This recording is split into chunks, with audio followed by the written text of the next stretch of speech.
Hello students, आपका इस lecture में स्वागत है। इस लेक्चर में आपको सामाजिक विज्ञान की अर्थशास्त्र पाठ्य पुस्तक का दूसरा अध्याय करवाया जाएगा, संसाधन के रूप में लोग। यह अध्याय आपका 3 पार्ट्स में होगा। पहले और दूसरे पार्ट में इसके जो लघुत्तरात्मक और दीर्घोत्तरात्मक प्रश्न है वो करवाए जाएंगे, और तीसरे पार्ट में इसके जो अति लघुत्तरात्मक यानी कि 1 अंकीय जो प्रश्न हैं वो करवाए जाएंगे।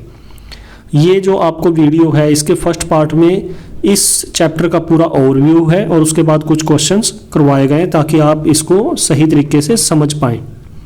ये वीडियो आपको यूट्यूब चैनल पर मिलेगी, साथ स्टडी एट होम, और उसी वीडियो के नीचे जब आप वो करेंगे क्लिक तो वहाँ पर आपको डिस्क्रिप्शन में एक PDF लिंक मिलेगा, उससे आप PDF डाउनलोड करके आसानी से अपनी कॉपी में लिख सकते हैं। धन्यवाद। हेलो स्टूडेंट्स, सोशल साइंस के चौथे अध्याय में आपका स्वागत है। इस अध्याय का जो हेडिंग है वो है संसाधन के रूप में लोग, यानी कि जो लोग हैं वो संसाधन के रूप में देखे जा रहे हैं। संसाधन होते क्या हैं? संसाधन वे पदार्थ या कौशल है जो उत्पादन प्रक्रिया में काम आता है। तो जैसे हम जितने भी कृषि, उद्योग, खनिज, ये सभी क्या हैं? संसाधन, क्योंकि ये उत्पादन प्रक्रिया में प्रयोग हो रहे हैं। इसी प्रकार से मानव को भी संसाधन के रूप में देखा जाने लगा है। क्यों? क्योंकि अगर मानव कुशल होगा, निपुण होगा, ठीक है, प्रशिक्षित होगा, तो वो ज़्यादा उत्पादन करने में सक्षम होगा, यानी कि उत्पादन क्रिया में उसका ज़्यादा प्रयोग किया जा सकेगा और उत्पादन को बढ़ाया जा सकेगा। हमारे पास उत्पादन के 4 साधन हैं: भूमि, श्रम, पूंजी और उद्यम। तो ये जो 4 साधन हैं इनमें जो सबसे महत्वपूर्ण है वो है उद्यम, क्योंकि जो उद्यम है, उद्यम क्या है? वह व्यक्ति जो इन तीनों साधनों को, चारों साधनों को साथ लेकर आता है उत्पादन करने के लिए, यानी कि वो उत्पादन को शुरू करता है, वो उस आदमी को हम क्या कहते हैं? उद्यमी, ठीक है ना। और उस कला को हम कहते हैं उद्यम। तो उद्यमी जो है वो इन सभी साधनों को काम पर लगाता है, इसलिए वह सबसे महत्वपूर्ण है। तो अगर हमारे पास जो मानव पूंजी है, मानव जो संसाधन है वो निपुण है, तो हमारे देश का विकास ज़्यादा होगा, या किसी भी देश का विकास ज़्यादा होगा। तो इसीलिए मानव को हमें संसाधन के रूप में बदलना है। जो व्यक्ति निपुण नहीं है, जो व्यक्ति प्रशिक्षित नहीं है, पढ़ा लिखा नहीं है, उसका बहुत ज़्यादा उत्पादन प्रक्रिया में प्रयोग नहीं किया जा सकता, ठीक है। तो उसको हम क्या कहेंगे? उसको हम संसाधन नहीं कह सकते, ठीक है। तो यहाँ पर अब आपके सामने दिखाई दे रहे हैं कि एक डॉक्टर है जो इलाज कर रहे हैं, ठीक है ना। यही मानव पूंजी, ऊपर हेडिंग क्या लिखा है? यही मानव पूंजी है। एक टीचर बोर्ड पे पढ़ा रहे हैं बच्चों को, एक दर्जी कपड़े सील रहा है, एक जो इंजीनियर है वो यहाँ पे उद्योग में लगा हुआ है। तो ये सभी क्या हैं? ये कुशल हैं, निपुण हैं, ठीक है, इसीलिए उत्पादन कर पा रहे हैं। अगर एक डॉक्टर प्रशिक्षित नहीं होगा तो क्या बीमारियों का इलाज हो पाएगा? नहीं। एक जो टीचर है वो पढ़ा लिखा नहीं है, तो पहली तो बात वो टीचर ही नहीं बन सकता। अगर बन गया तो वो पढ़ाएगा क्या? कुछ भी नहीं। इसी प्रकार से जो इंजीनियर है वही भवनों का निर्माण करते हैं, वही मशीनों को बनाते हैं, वही मशीनों को चलवाते हैं। तो ये सभी तभी काम कर पा रहे हैं जब ये प्रशिक्षित हैं, और देश का विकास तभी ज़्यादा हो सकता है जब देश में प्रशिक्षित लोग हों, यानी कि मानव पूंजी हो। तभी तो सरकार बार बार सबको पढ़ाओ, ठीक है, उसके ऊपर जोर दे रही है। शिक्षा का अधिकार, सभी बच्चों को स्कूल में एडमिशन दिलवा रही है, ताकि जो हमारे पास इतनी बड़ी मानव जो संख्या है, मानव जो बल है, उसको हम पूंजी में बदलकर अपने उत्पादन क्षमता को बढ़ा सकें, अपने उत्पादन को बढ़ा सकें और अपने विकास की गति को भी बढ़ा सकें। इसी मानव पूंजी के अर्थ को और स्पष्ट रूप से समझाने के लिए 2 दोस्तों की कहानी आपकी किताब में दी हुई है। एक का नाम है विलास और दूसरे का नाम है सकल। तो विलास की जो माँ है उसके फादर जल्दी गुजर जाते हैं, उसकी जो माँ है वो बेचारी झाड़ू पोछा करके या जो छोटे काम है वो करके उसका गुजारा करती है और उसको ज़्यादा पढ़ा लिखा नहीं पाती, और जो विलास है उसको अपनी माँ की मदद करने के लिए जल्द ही काम पर लगना पड़ता है। तो उनकी सारी उम्र ऐसे ही गरीबी में निकलती है। उसके बाद दूसरा है शकल। शकल क्या है? शकल के फादर भी कोई बहुत ज़्यादा अमीर तो नहीं है, किसान है, लेकिन वो ये फैसला लेते हैं कि भाई मुझे अपने बेटे को पढ़ाना है, मुझे उसको किसी अच्छी जगह पे सेट करना है ताकि वो एक जो निपुण काम कर सके, अच्छी जगह पे वो नौकरी प्राप्त कर सके या अपना कोई काम कर सके। जरूरी नहीं है कि नौकरी ही प्राप्त की जाए, अपना वो कोई काम भी कर सकता है शुरू। तो उसका ये सपना था, इसलिए उसने अपने बच्चे को पढ़ाया और वो एक अच्छी नौकरी लग गया। तो अब उनकी जो हालात हैं वो बदल गए। तो शकल जो विलास है उसके हालात तो और बदतर हुए, जबकि शकल के जो हालात हैं वो बढ़ते चले गए, बदलते चले गए, अच्छे होते चले गए।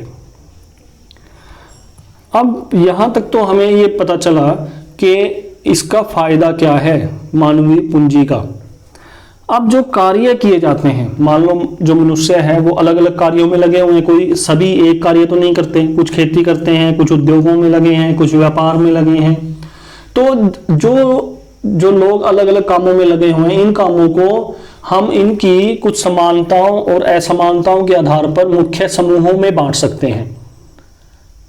ठीक है, तो मुख्य समूहों में बांटने से 3 प्रकार के क्षेत्र बनते हैं। 3 क्षेत्र या 3 समूह बनते हैं। पहला है प्राथमिक। ये प्राथमिक क्षेत्र क्या है? ये सीधा प्रकृति के ऊपर निर्भर करता है उत्पादन के लिए और प्राकृतिक संसाधनों का ही यह प्रयोग करता है, जैसे कि खेती बाड़ी। ठीक है, कृषि उसका मौसम, कृषि मौसम उसका मौसम का, भूमि का, ठीक है, पेड़ पौधों का, सारा क्या है प्रकृति के ऊपर निर्भर है कृषि। ऐसे ही जो पशुपालन है, मछली पालन है, वन लट्ठे बनाना, लकड़ी काटना, ये सारा प्राथमिक क्षेत्र में आता है।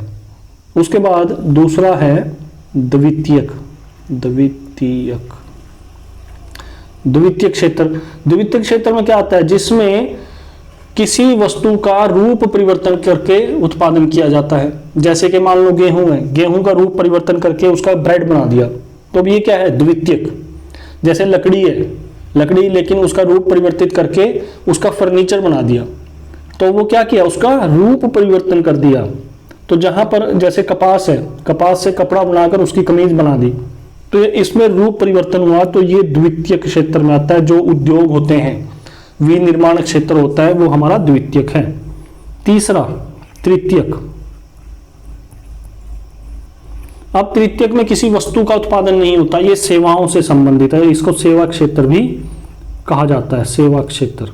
सेवा क्या होती हैं? ये अभौतिक हैं। अभौतिक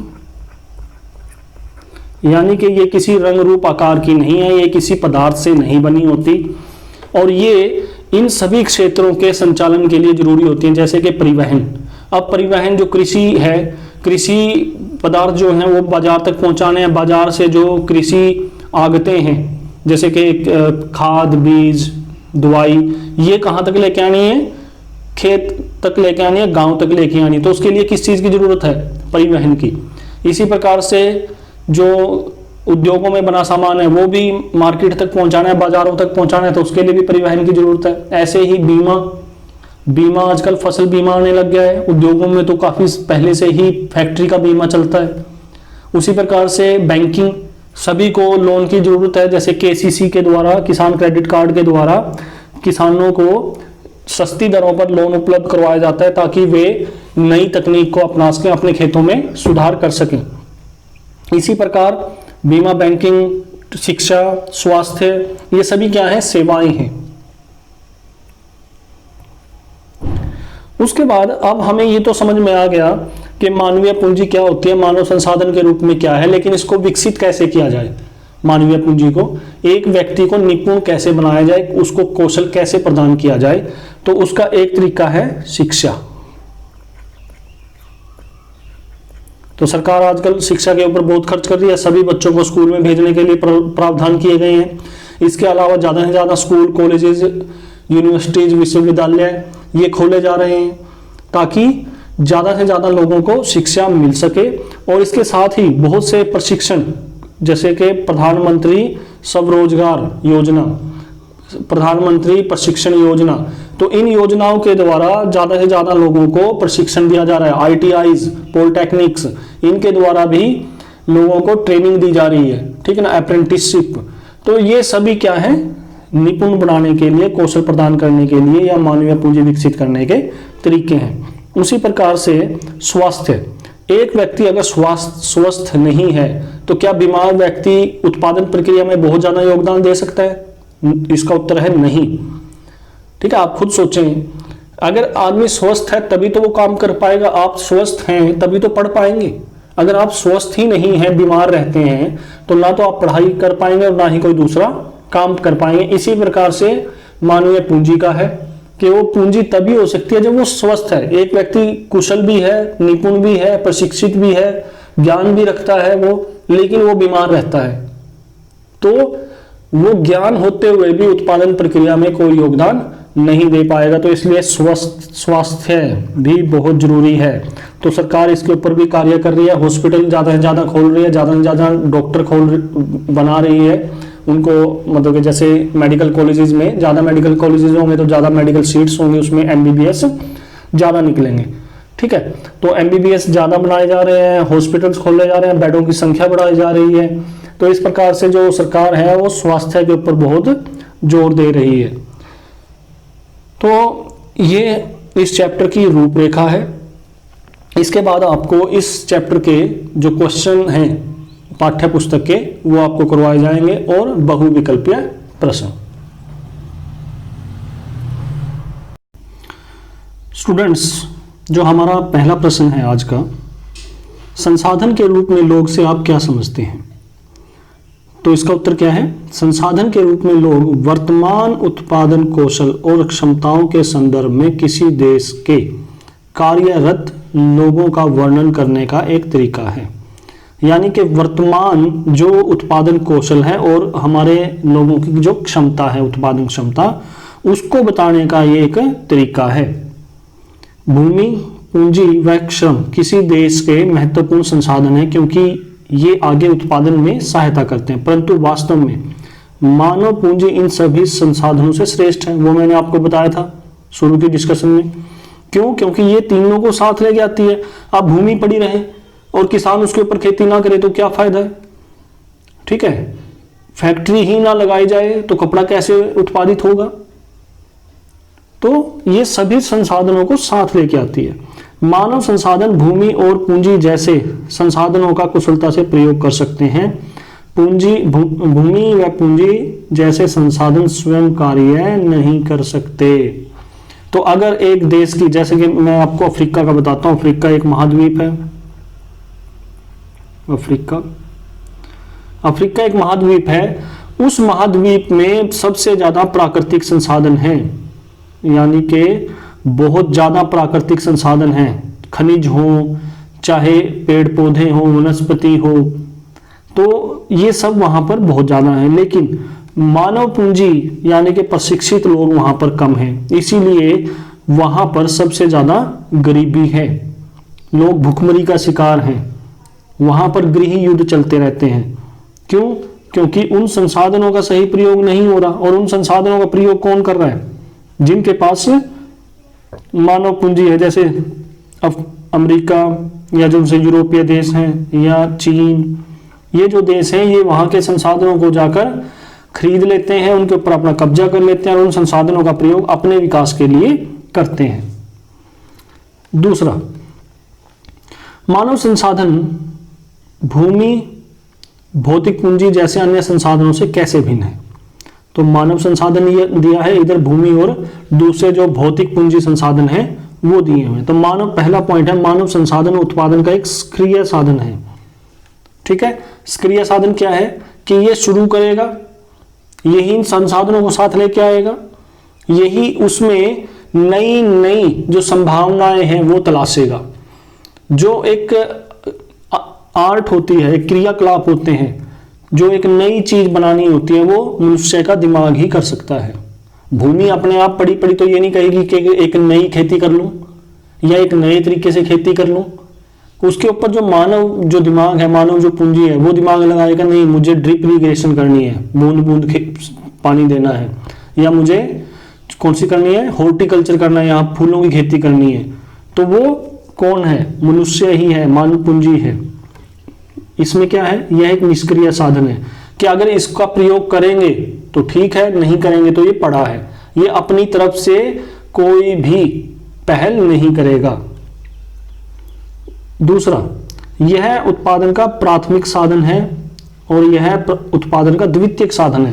प्राथमिक कैसे? कि शुरुआत यहां से होगी, मानव इन संसाधनों को इकट्ठा करेगा तभी उत्पादन होगा। अगर शुरुआत ये नहीं करेगा तो इन संसाधनों का कोई प्रयोग नहीं होगा। तो यानी कि ये द्वितीयक है, यहां से शुरुआत होगी, इनका प्रयोग किया जाएगा। तीसरा, यह भूमि व पूंजी का प्रयोग कर सकता है, यह स्वयं अपना प्रयोग नहीं कर सकते। तो इसलिए जो मानवीय संसाधन है उसके ऊपर ध्यान देने की बहुत ज्यादा आवश्यकता है। बहुत से ऐसे देश हैं जैसे जापान, वहां पर खुद के प्राकृतिक संसाधन कम है लेकिन उनके पास मानवीय पूंजी बहुत बढ़िया है, इसलिए वो विकसित देशों की उसमें श्रेणी में रखे जाते हैं।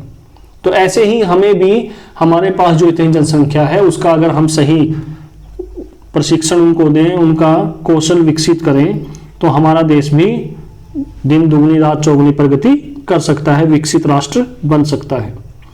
तीसरा प्रश्न, मानव पूंजी निर्माण में शिक्षा की क्या भूमिका? ये मैंने आपको बताया था। शिक्षा आर्थिक तथा सामाजिक विकास का मुख्य साधन है। अब जितना भी आर्थिक विकास होगा, जितना भी सामाजिक विकास का मतलब क्या है? कि जो एक समाज है वो अपनी जो उसकी रूढ़िवादिता है, पुरानी परंपराएं हैं, उनको छोड़कर आधुनिकता की तरफ जा रहा है, ये समाज का विकास है। यानी कि समाज समानता की तरफ जा रहा है। अब जो पहले मान लो रूढ़िवादी जाति प्रथा थी, ठीक है, उस जाति प्रथा को वो छोड़कर या महिलाओं को कम आंका जाता था, अब महिलाओं को भी समान दृष्टि से देखा जाने लगा है। तो ये क्या है? सामाजिक विकास। ठीक है, और ये कब आया? जब लोगों में शिक्षा का प्रचार और प्रसार बढ़ा। जो अनपढ़ थे वो तो अब भी क्या कहेंगे कि नहीं, औरत को नौकरी नहीं करनी चाहिए, महिला को नौकरी नहीं करनी चाहिए, उसको घर से बाहर नहीं निकलना चाहिए। लेकिन जो पढ़े लिखे हैं वो क्या कहते हैं? उनकी पहली कंडीशन ये होती है कि पढ़ी लिखी चाहिए, नौकरी लगी चाहिए। तो सामाजिक विकास और आर्थिक विकास दोनों का मुख्य साधन क्या है? शिक्षा। शिक्षा विज्ञान और तकनीक के विकास में सहायता करती है। अब जो नई नई खोज हो रही है, तकनीक विकसित हो रही है, कृषि में ही हम देख लें, पहले बैलों से खेती की जाती थी, आज हम देखें ट्रैक्टर, कंबाइन, रूटावेटर, पता नहीं कौन कौन सी नई नई मशीनें आ रही हैं, नए नए बीज आ रहे हैं, दवाइयाँ आ रही हैं, जिससे कि कृषि का उत्पादन बढ़ा है। इसी प्रकार से हमारे जो तकनीकी वो है उसमें देखिए मोबाइल, लैपटॉप्स, इनसे भी हमारी जो जीवन है वो कितना सरल बना है। तो ये सारी चीज क्या है? मानव और शिक्षा, इन दोनों ने आई है। मानव को शिक्षा मिली, उससे कौशल बढ़ा और उसने नई तकनीक की खोज की। अगला पॉइंट, शिक्षा श्रमिकों की कार्यकुशलता को बढ़ाती है। कई बार बीच बीच में ट्रेनिंग दी जाती है श्रमिकों को, उनको नया तरीका सिखाया जाता है, नई तकनीक सिखाई जाती है, काम करने का ढंग सिखाया जाता है, जिससे कि उनकी कार्यकुशलता बढ़ती है। शिक्षा लोगों की मानसिक क्षमताओं को बढ़ाने में सहायता करती है। आप नए तरीके से सोच पाओगे, नई चीज़ों को समझ पाओगे, वो तभी होगा जब आपको कोई प्रशिक्षण दिया जाएगा, शिक्षा दी जाएगी। मान लो आज आप 9वीं कक्षा में हैं, तो 10वीं कक्षा में जब आप जाएंगे तो आपको 10वीं कक्षा का सिलेबस पढ़ाया जाएगा, तो आप की जो समझ है वो बढ़ेगी। फिर आगे आपको अगली क्लासेज में, फिर आप कॉलेजेस में जाएंगे, तो इससे क्या है, आपकी जो मानसिक क्षमता है वो बढ़ती जाएगी। पांचवा, शिक्षा राष्ट्रीय आय को बढ़ाती है, प्राकृतिक गुणवत्ता को बढ़ाती है और प्रशासनिक कुशलता में वृद्धि करती है। तो राष्ट्रीय आय, जब हमारा उत्पादन बढ़ेगा तो उससे हमारी राष्ट्रीय आय बढ़ती है, क्योंकि उत्पादन को ही हम राष्ट्रीय आय कहते हैं। प्राकृतिक गुणवत्ता क्या है कि जो प्रदूषण वगैरह है, जब हम शिक्षित होंगे तो हमें ये भी पता होगा कि प्रदूषण के क्या कारण है और उसको कैसे कम किया जा सकता है। और प्रशासनिक कुशलता, यानी कि जो देश का शासन चलाया जा रहा है वो भी अच्छे तरीके से चलाया जाएगा अगर लोग ज़्यादा पढ़े लिखे होंगे। चौथा प्रश्न है, मानवीय पूंजी निर्माण में स्वास्थ्य की क्या भूमिका है? तो ये भी मैंने आपको डिस्कशन के दौरान बताया था कि स्वास्थ्य बहुत जरूरी है। एक बीमार व्यक्ति देश के किसी काम का नहीं है, बोझ है वो समाज के ऊपर और देश के ऊपर। तो स्वास्थ्य का अर्थ केवल जीवन जीना नहीं है, इसमें केवल व्यक्ति की भौतिक स्वास्थ्य ही शामिल नहीं होता परंतु उसका मानसिक, आर्थिक, सामाजिक कल्याण भी शामिल होता है। अब जरूरी नहीं है आदमी को कोई शारीरिक दुख हो, लेकिन अगर दिमाग से वो शांत नहीं है, ठीक है, दिमाग से वो मानसिक रूप से बीमार है, तब भी वो कोई काम नहीं कर पाएगा, वो समाज में ठीक तरीके से रह नहीं पाएगा। दूसरा, अच्छा स्वस्थ श्रमिकों की कुशलता को बढ़ाता है। तो अच्छा जो स्वास्थ्य है वो श्रमिकों की कुशलता को बढ़ाएगा, वो कम बीमार पड़ेंगे, ज़्यादा उत्पादन कर पाएंगे। तीसरा, अच्छा स्वास्थ्य श्रमिकों की ज्ञान अर्जन क्षमता को बढ़ाता है। अगर वो स्वस्थ होंगे तो वो नई चीज़ सीख पाएंगे, नई तकनीक सीख पाएंगे, काम करने का तरीका सीख पाएंगे। पांचवा, किसी व्यक्ति के कामयाब जीवन में स्वास्थ्य की क्या भूमिका है? ये मेरे ख्याल से क्वेश्चन कोई भी बच्चा लिख सकता है। हमें पता है हमारे जीवन में स्वास्थ्य की क्या भूमिका है। जब हम बीमार पड़ते हैं तो हम क्या सोचते हैं, भगवान इससे पीछा छुड़ा दे बीमारी से, ठीक है ना, हम दोबारा से खेलने लगे, स्कूल जाने लगे, ठीक है, मौज मस्ती करने लगे। तो ये सारी चीजें तभी तो होंगी ना जब हम स्वस्थ होंगे। अच्छा स्वास्थ्य श्रमिकों की कुशलता को बढ़ाता है। दूसरा, अच्छा स्वास्थ्य श्रमिकों के ज्ञान अर्जन की क्षमता को भी बढ़ाता है।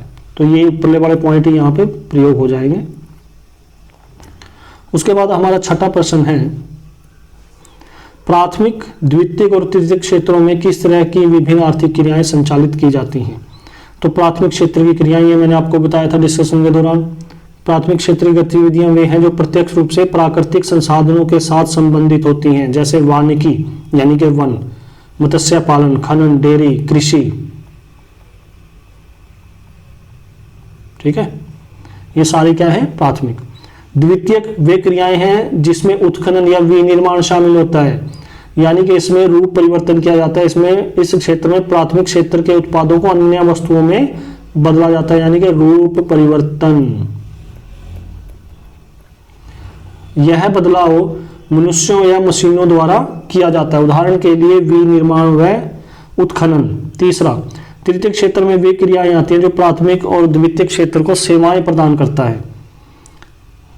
ये सेवाएं प्राथमिक व द्वितीय क्षेत्र में श्रमिकों की कार्य कुशलता को बढ़ाता है, जैसे स्वास्थ्य, शिक्षा, बैंकिंग इत्यादि। इसमें परिवहन,